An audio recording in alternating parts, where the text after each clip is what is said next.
pinch myself.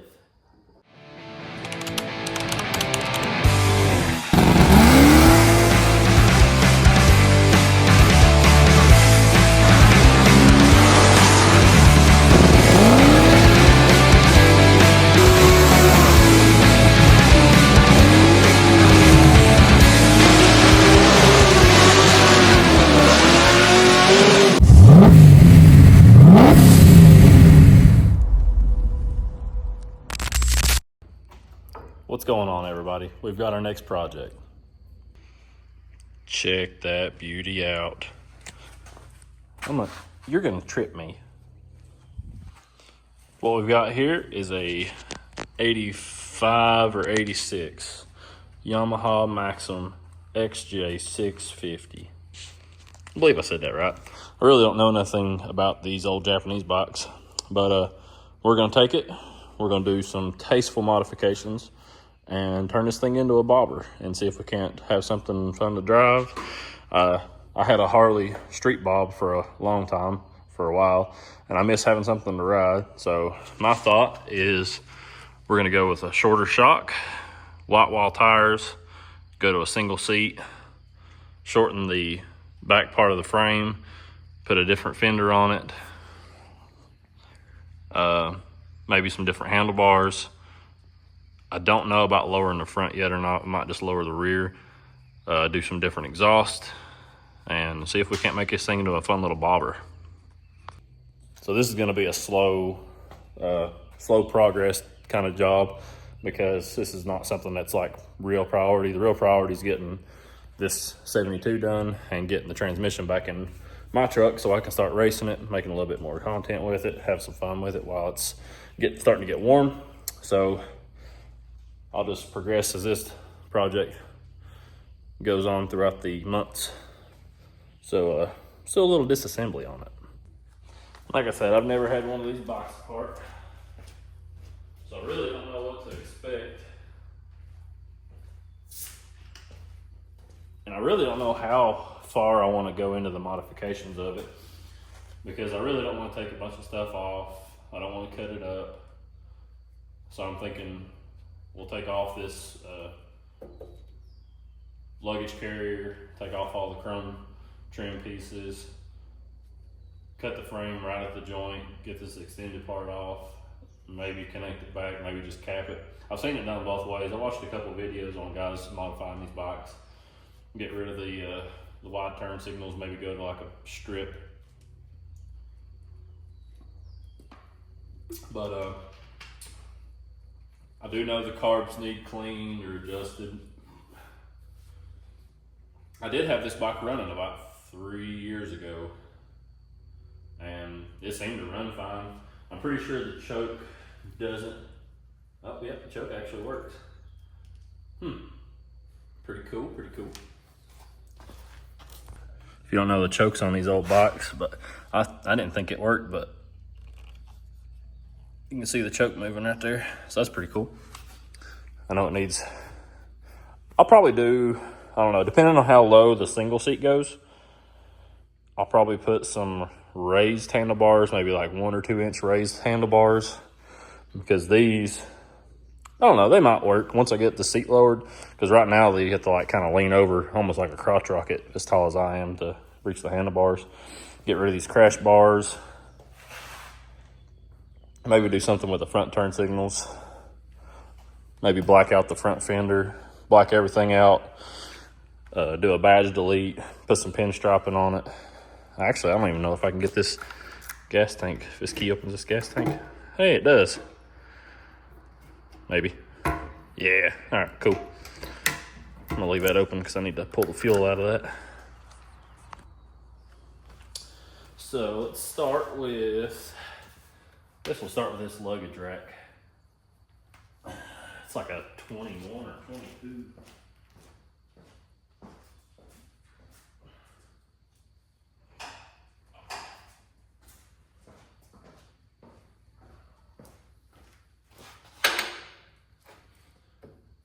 .22 kind of fits, so probably a standard. Being, I guarantee it's a standard being a Japanese bike and from '86.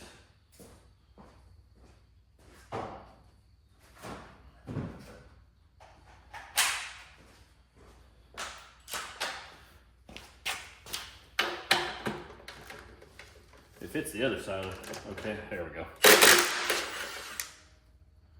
Uh-oh. Now I ain't gonna be able to get it out.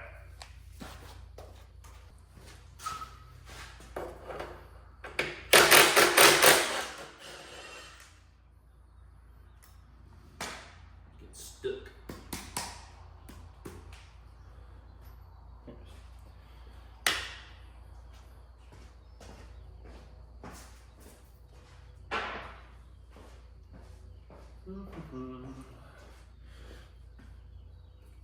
So now we've got, looks like a 13 and a 14. It is a 13. Oh, need an adapter.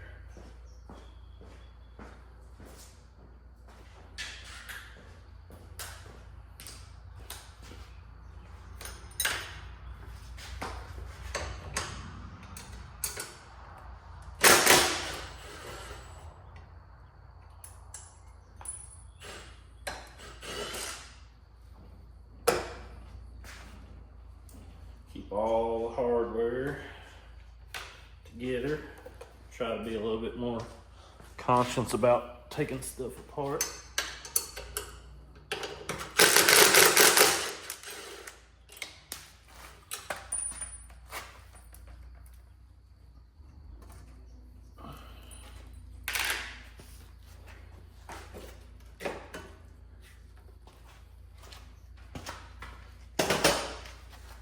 It already looks better. Now,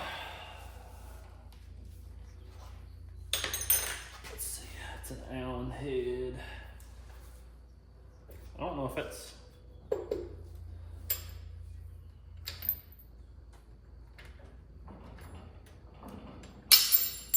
so that is what holds the shock on as well.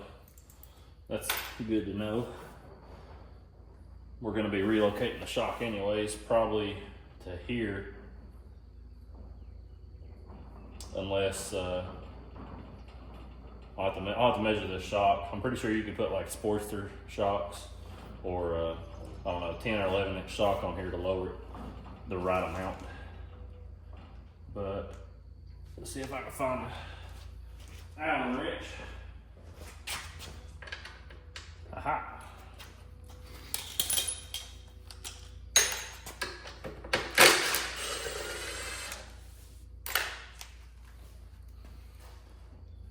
See, it is on that one too.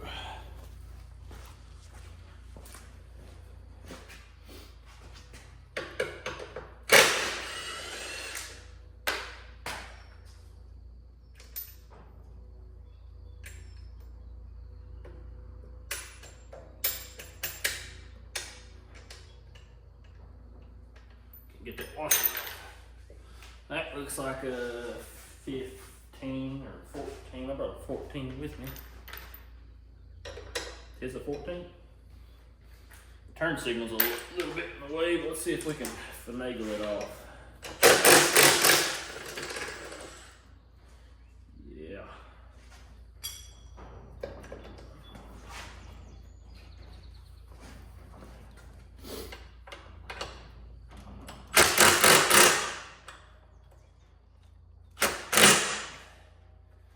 That one don't want to.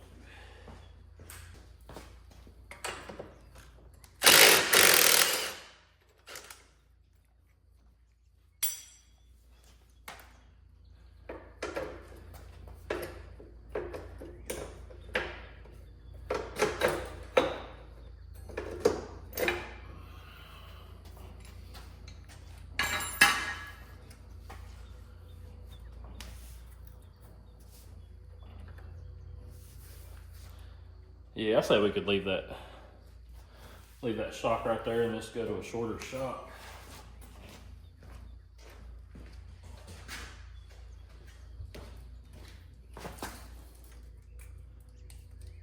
So center to center, it's like 12 and a quarter. So that's probably a 12 or a 13 inch shock. Say if we go to a 10 or 11. Probably be fine.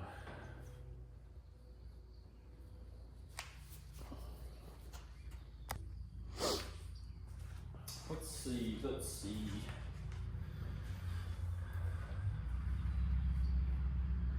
I think I'm gonna go ahead and do the turn signals next.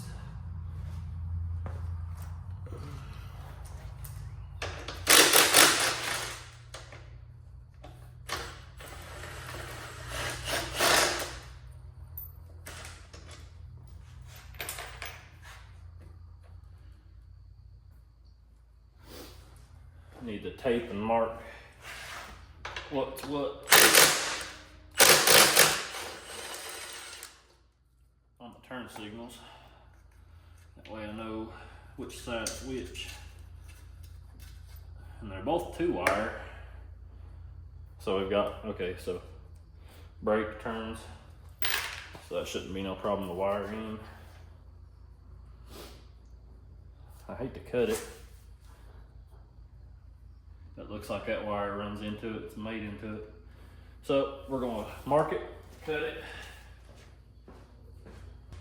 Can't find my wire cutters, so cut it with some tin snips.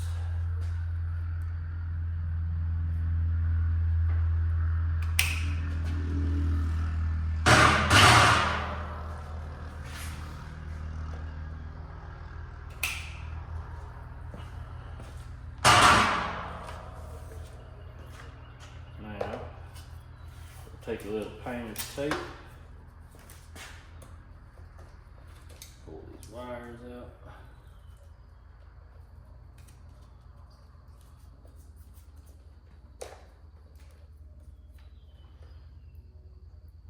P side turn signal.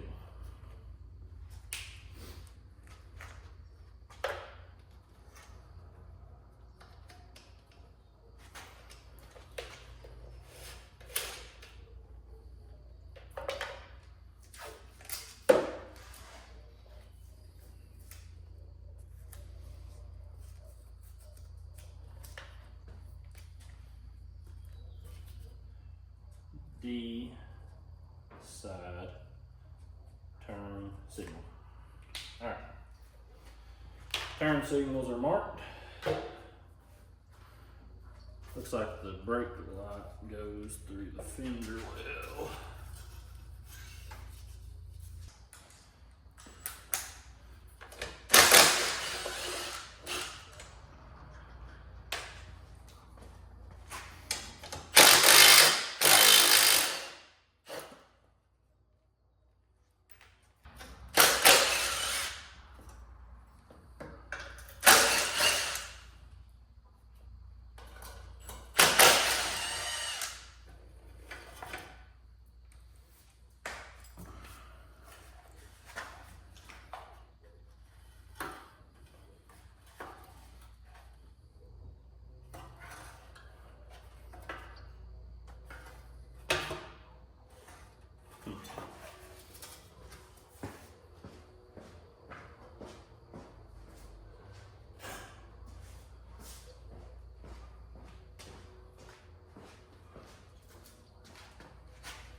There it is. So that's pretty neat. These the light sockets have rubber sleeves on them. You put them through the hole there, and then you can put the sleeves on it, and that's what makes it waterproof. So that's pretty slick.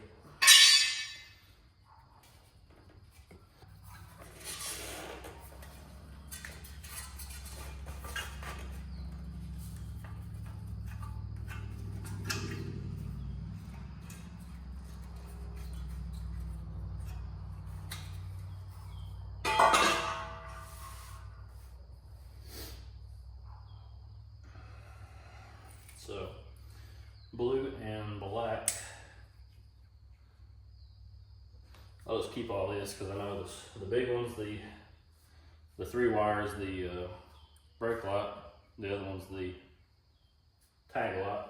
Really don't need a tag light. Yeah, we can do that later on any ignition voltage.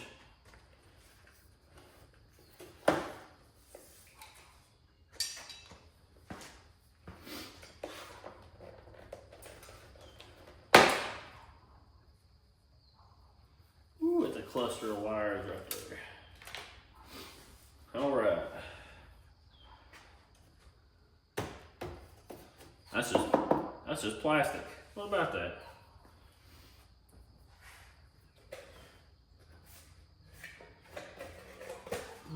I had forgotten. Thought I got a battery for this thing a long time ago. I guess I didn't.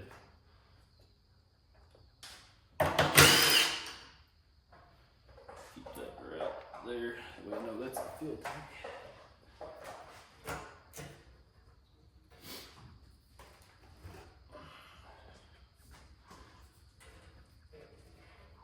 I don't know where the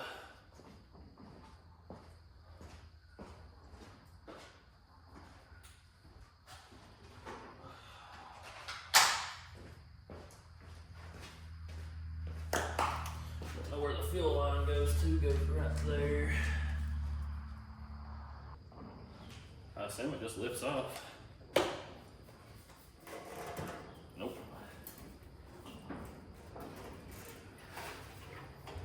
It does. So it does come, it all comes from that petcock or whatever. I guess that's what you call it on motorcycles. Oh, this thing's like half full.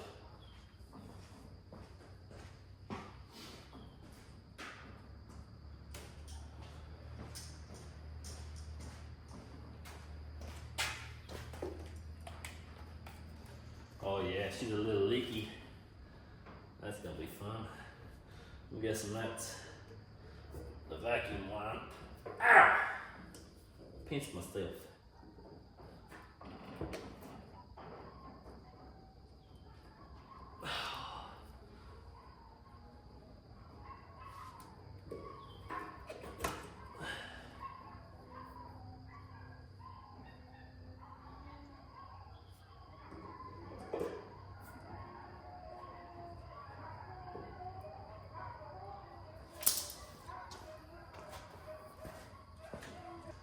Heard the dogs going wild, and I didn't know if it was coyotes out there, but it's sirens. Actually, I really don't think that unlocks. Do that so I can flip it over.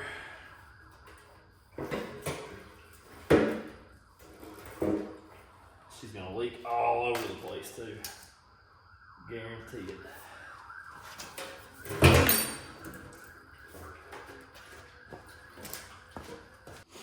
All right, sirens are gone now.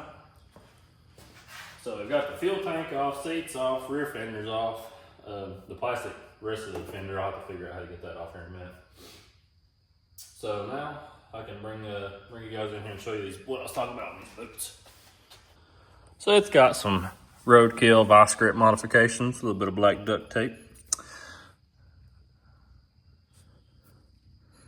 Seems like everything else is kind of okay. I know I didn't never have it down this far, like tank off and everything the last time I got it running, because it was just to see if it would run.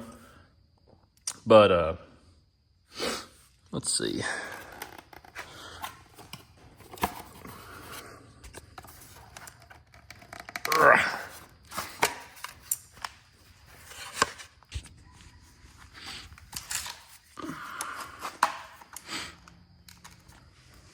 Huh, I didn't even know it had a lock.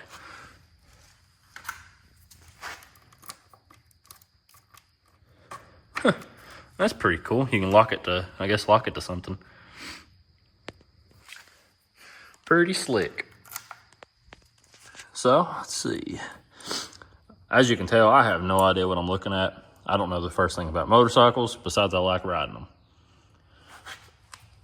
I do know these 4 carbs are one of the, are one of the things that people don't really like working on.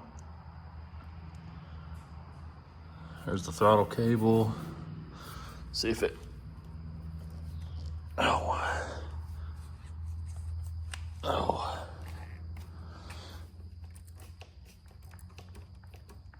that throttle cable's stiff. It was working the last time. Uh-oh. So I just force twist that throttle open and it stayed open. So those carbs are definitely gonna have to come off. Over here on this side, not much else to show. I think I may take like pieces like this, and I think we're gonna black everything out. Do like black and red or something, some white wall tires. So give it something that bobber look. There is if I can find it, there's a 4-in-1 exhaust that are for these bikes that sound really good. But I don't know if that's something that I can even find, or if it's financially responsible to spend that much on a bike when I can just straight pop it or do something with it. I don't know. I'll modify it to do like a 4-in-1, because 4-in-1 always sounds better on these little 4-cylinder bikes. I mean, it kind of sounds like a crotch rocket, but you know, here we are. What else can we take off?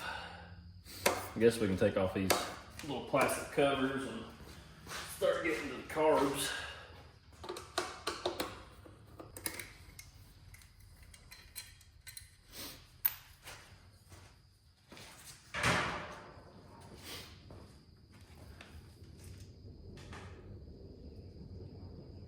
Oh, sounds like my wife's home. So a little FYI, you have to take off this little control panel thing because there's a bolt here for the air box. You have to pull the battery box. Well, I did anyways. Pull the battery box, take this fuse off the top. There's a bolt here. And I think that was it. So now we're gonna loosen the clamps on the air box, loosen the clamps on the carbs, hopefully, and see if we can get the carbs out. That was honestly kind of a pain in the butt, but everything's out. I'm gonna see if I can find some of these boots, get all 4 of them. Knocked off one of these. I don't know. That was, as much of a pain as that was to get out, I can't imagine how hard it's gonna be to get back in, so I might just go ahead and put those little mini filters on it and just go from there. If I have to rejet the carbs, we'll get to that point when we get to it. But I think that's enough for tonight. We'll make this part 1, and we'll just make as many parts as we have to.